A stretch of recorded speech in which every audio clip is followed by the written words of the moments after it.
It's hard to breathe, but that's alright. Hush.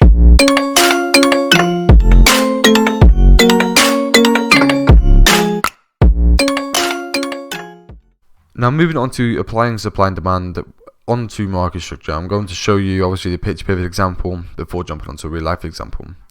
So if we just look at this here, okay, so what we see here is that we, again, as we learned in the last video, is that we're moving to the overall upside, right? Price is creating higher highs and higher lows, but if we look at the pullbacks, we can see what it is creating what would be a supply zone.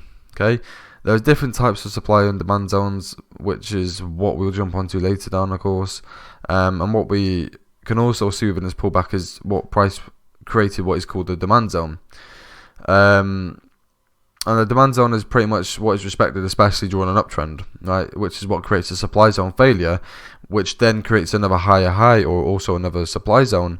And then what happens from there is when price retraces or pulls back, we don't just create another demand zone, but we also tap into the previous demand zone, also known as a previous higher low.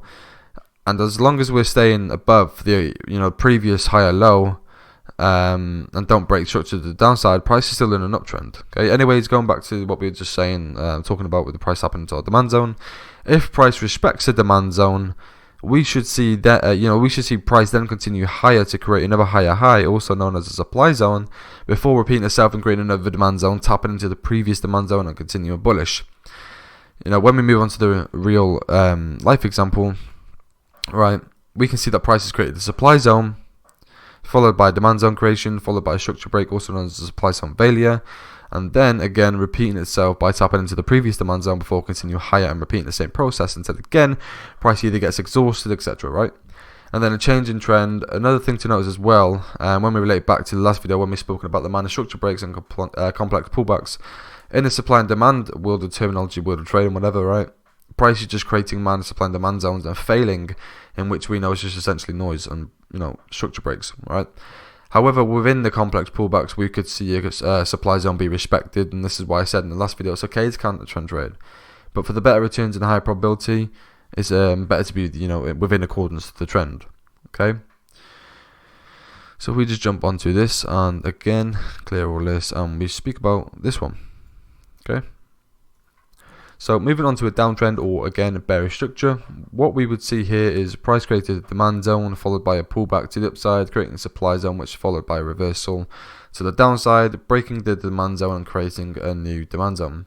And that is just called a demand zone failure. Right? Then again price repeats itself, pulling back to the upside, essentially creating a supply zone, also known as a lower high, whilst tapping into the previous supply zone, respecting it, and then followed by a demand zone failure, causing a new demand zone, and so on and so forth. Now I'll jump onto more real life examples in a minute, but it's just essential that you understand and try and listen to what I'm saying. Alright, if we move on again and take a look at the real life example, right, we can pretty much just see here, it's the same as the non-materialistic example. However, as we discussed in the bullish structure example, we can see that we are seeing the complex pullbacks to the upside, creating minor supply and demand zones and failing, which we know is just essentially noise.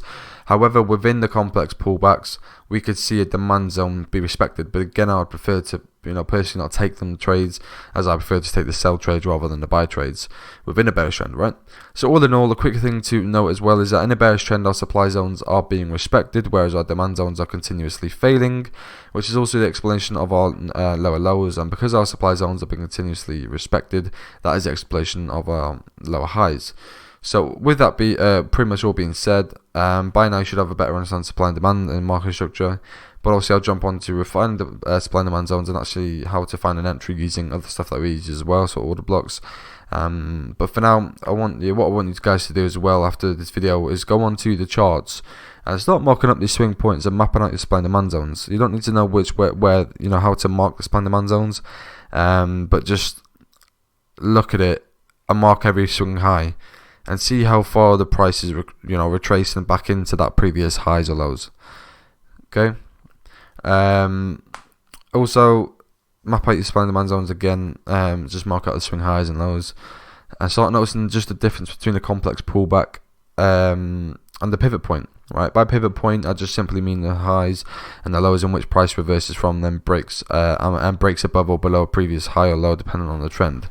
But yeah, good luck, guys, putting them on. I obviously will jump onto the example in a minute, on a real life example. But again, if you are marking up the charts, good luck, and make sure you send it into the Discord as well. So let me see you guys putting the work, pretty much. So now it's time for the charts, the moment you've all been waiting for. We just go to the day time frame. I did have one ready, if I can find it. There we go. So, oops. If I just quickly come up here as well, just for a minute, and show you guys pretty much more of what I was saying, because obviously I was explaining it then, but I'm going to show you the real examples now. Now, what we see here, guys, is we must understand that this here is a high, this here is a low, right?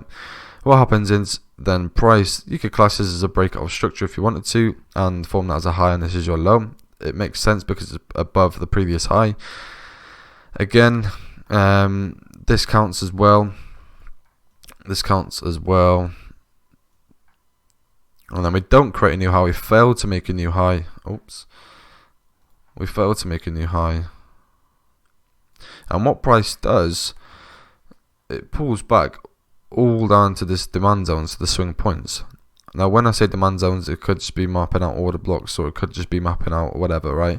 Which is what we jump on to in a different video. I'll actually show you how to map them out. I'll show you a bit in this video as well.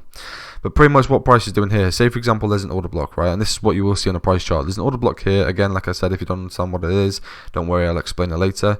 So say for example there's an order block here, right? And we know we focus on the swing points. So even though price has created a high and a low and a high and a low, and it's broken structure, all it's doing is tapping into a demand zone, because again we're focused on the extreme points. Okay, and it's the exact same if I just flip this around. It's exactly the same for when price moves to the downside. Broken structure, you know, you've got these sort of minor structure breaks and minor noises, and then what price does is it taps into this area. What might happen as well, pretty much what I'm saying is it's a complex pullback, right? And this will confuse a lot of people.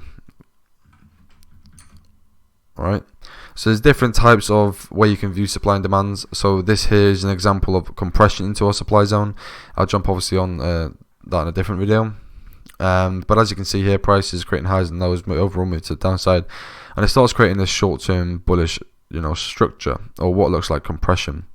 Now, there's many ways to approach it differently as well. If price was very, very bearish and had one big bullish candle that took out all the previous bearish candles, then that will probably obviously be invalid, because the momentum in this move right here, in the current move, is obviously bullish, so that would be invalid. But when it's moving like this, making highs and lows and structure breaks, this is just pretty much accumulating orders with the institutions as well, and I'll jump onto that as well. There's so many things to cover, but pretty much it's compressing into the supply zone, so price is getting thinner and thinner and thinner, and then we eventually see the breakout. And obviously we look to mitigate it, whether it's the equilibrium or the open, we look to mitigate it. Right, so obviously if that didn't make much sense, don't worry and don't stress about it, because there is more. I'll go obviously more into different examples. But if we just look here, right, I want to explain this. Okay, as you can see, I mapped out all the supply zones, so the ranges and the order blocks and the pivot points. Right, so as you can see, all the supply zones. If we just look at the supply zones, we can see here that they're overall being respective. Right, and what we're seeing here is actually a very nice example. If we just look at this right here, we can see that this is the most extreme point, right? We've broken structure, blah, blah, blah, right? And this is classed as a supply zone. So we know that price could potentially tap into this before moving to the downside further. Okay, and again, it's the most extreme point, so a lower high. So if price was going to continue bullish, it would be in the bullish structure. But right now, it's not, because we're in bearish structure, right? Because the overall downwards, the overall move is to the downside, and again, we haven't broken above the previous lower highs. Okay, so as you can see, all of this here is just sort of complex pullbacks, so it's just minor structure breaks. You can even include these as well if you really wanted to. Right, you can really do that if you wanted to. That's fine. But everything that you're seeing in here is all just noise, right? And it's just ranging to the sideways. It's just sideways movement. Prices breaking structure. So everyone's going to be a lot, very confused. But when price is just ranging, I'd rather not be in the range. I would rather be above the range, right? The reason why I say above the range, I would be below the range if it is in the bullish market, but because we're in a bearish market and price is ranging, this means that it's just accumulating orders within the institutions, and then price will eventually tap into, this order block here or supply zone. And essentially what it's doing is, when it's accumulating order and the price moves sideways, you've got all these retail people who are trading, sells, and this is just all sort of equal highs, sort of just ranging within this bigger range, right? And then what price does, it eventually pulls back to this big order block or supply zone here, and then continues bearish. Okay, but if we just focus on how many supply zones have been respected compared to demand zone failures, we can see here we've got Hawaii. I'll jump into the maths in a minute, but I've mapped out all the supply zones. You can take a good look and you can probably guess that already the supply zones are being respected more than demand zones, because if you look at the demand zones, it taps into it, short-term retracement break structure, right? Taps into it, short-term retracement break structure. Taps into it, short-term retracement bear structure, right? And this is what you will see on the charts every single day. You'll see price up into a demand zone, short-term structure, short-term reaction, and then bear structure. But again, we wouldn't look for buys within a bearish trend because we know price moving to the downside. However, like I said, I can't tell you what to do, and if you're trading counter trend trades, that's absolutely fine. Because if you want to take a trade from the demand zone, that's fine. Because all you could do is just target the order block or the new supply zone within that move that creates to the downside that tapped into the demand zone. So it's just about scalping, right? Because a lot of people, I find that they're looking for buys here, and they call it's gone crazy. They call themselves smart money traders, right? A lot of people, and I'm not slating anyone. It's just a lot of people do this. So what they'll do is they trade smart money. They understand all the blocks, they understand everything, but they don't understand structure. So what they'll do is they'll have their take profit all the way up to this high, whatever, right? And it's like, why are you doing that? Because look at what price is doing. It's moving to the downside. Look at the demand zones. They're not being respected. And this is because people don't really actually understand supply and demand zone when they apply it with market structure. Okay? So as you can see, focus on most extreme points. This is why it's good to be the overall trend. Not always will it mitigate pullback. So you must understand that not always will it pull back. Okay, so as you can see here, this is a valid supply zone. What happened? It didn't even pull back. But it broke a structure and it's created a new range. But once it's in that new range, we created a new supply zone. It didn't pull back. Again, broken structure below the previous low. Created new supply zone. What happened? It tapped into it. Nice. We could have took a sell there. What happened? Create new supply zone. Sort of. Well, I suppose you could probably on small time frame break structure, but that actually isn't that valid because it didn't break structure. And the reason why it's important to map out these lows and highs because it will help you decide your supply and demand zones. Because like I said here, it's not broken structure. So would we map out this or not? And the answer is no. We wouldn't map out this because it didn't break structure. Because in order for there to be a valid supply and demand zone, there needs to be a break of structure above or below it. Like I said, don't worry about all of that. We'll jump straight into a different video later on down the line. But you must understand that when price created the supply zone here, it wasn't a valid supply zone really because it didn't break below the previous structure low.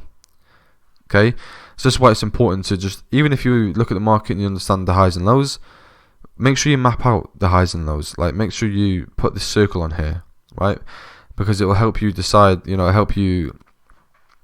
which supply zones to target, right? And it'll help invalidate a lot of supply and demand zones because we're focused on the extreme points, right? We're not focusing an order block here, right? We're not looking to sell here. We want the most extreme point in price, okay? So again, demand zones are being violated, not respected. So as you can see, even though price tapping into it, sometimes we'll get a reaction like we did here, but the overall move is to the downside, right? So I'd much rather take this sell position here than this buy position here, okay? But as you can see, this is a tricky one as well because this is still classed as a lower low because this wick here, it will be filled on a smaller time frame. So this here is a class as a most extreme swing point. So everything within this range is what we could just jump into and just try and take those nice trades, supply and demand zones, right? Because it's still within this range. So if we look at the maths of it as well, if we just jump into that, if I just move this back. So we drew on 12 demand zones. So every blue one is the demand zone. We drew on 12 of them, right? Probably wrong, but we drew on 12 of them. And out of those 12 demand zones, 0 was respected logically. Because not that once did it respect it and continue higher and higher and higher. Right, it respected it short term. Yeah, don't get me wrong, you could have got some nice trades there, but logically speaking, it didn't respect any of them. It tapped into it and violated it straight away, most likely. Right. However, we drew on 15 supply zones. Out of those 15 supply zones, 7 was respected. right? So that means pretty much when I say respected, the price tapped into it nicely and continued the desired trend. But we would obviously not draw on all these 15 supply zones. You must understand that, because we could draw on at least only, counting here, 4 supply zones after factoring in confluences and stuff to look out for, in which 3 of them was respected. So logically speaking, if we were going to draw every supply zone logically, in accordance to our, let's say, confluences. So for example, by even adding on the Fibonacci tool, it would help invalidate a lot of POIs. Because if we're looking for a sell here, if we draw on a swing point, I'll jump onto this in a different video, but if you understand it already, you'll understand that when we focus on factoring on our confluences, we want to sell within a premium zone. So we would not take a sell it. We would not draw this sell zone here because it's not within a premium zone. But yeah, logically speaking, we would not draw on a whole 15 supply zones. I mean, you can if you wanted to, but we wouldn't take every single trade. It's up to you. But after factoring again confluences, there was only 4 of them that would actually be valid, and 3 of them was respected. But yeah, that's pretty much what I mean when it comes to supply and demand and market structure. Like I said, it's still the basics. I will jump onto supply and demand and explain what it means. So for example, when supply and demand meets, it's fair value, blah blah. I'll explain all of that in terms of market structure more in depth and sort of phases of the market video. But for now, just understand that supply and demand, I'm trying to get the more of these videos in the market structure section is just getting a point across that be within accordance to the trend, and it's not just looking at it and saying okay, price moves it down, so look for sells. It's actually marking up the highs and lows and which ones are valid and which not. Okay, so yeah, with that being said, guys, I'm gonna end the video here and I'll jump onto a separate video. Hey guys, so I forgot to mention something. You may be wondering, if price did not tap into a supply zone, how do we get over that fear and what should we do? And this is why it's important to understand the ranges. So when it comes to understanding ranges, it will help us to adapt to new market changes. So for example, here, right? This here is a valid supply zone, or what we would call a point of interest. But because it broke in structure, here and here and here, and it broke and took out new structures, we sort of entered a new range, right? So as you can see, price broken structure here. So we're now in this new range. So pretty much, because we've entered a new range, we have now invalidated the previous supply zone and created a new one, right? So for that reason, when price isn't fully pulled back to a point of interest and then continues to take out a structural swing point, depending on the trend, it invalidate that point of interest, because we simply again enter a new range and we look to mitigate that new swing point supply or demand zone. In this case, it will be a new supply zone because the price is bearish, so we want to be only preferably looking for sells. And I think I may have forgotten to mention this, but all these structural breaks that you see within price, so here, not there, but here, blah blah, this is all just substructure or a complex pullback. But remember, we don't care about all of the complex pullbacks, all the substructure, because it's just noise. We would only care about if price actually broken a structure above an extreme swing point or supply zone. So for example, here, so price broken above it, then obviously that would invalidate and would obviously be in a new, sort of potential bullish trend. Okay.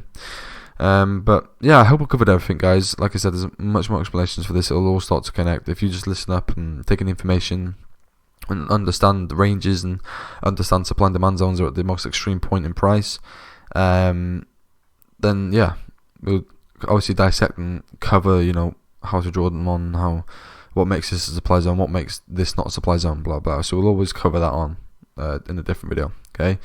So I think I've covered everything, but I just wanted to show you how to actually apply supply and demand into market structure and get the point across about choosing a specific supply demand zone, right?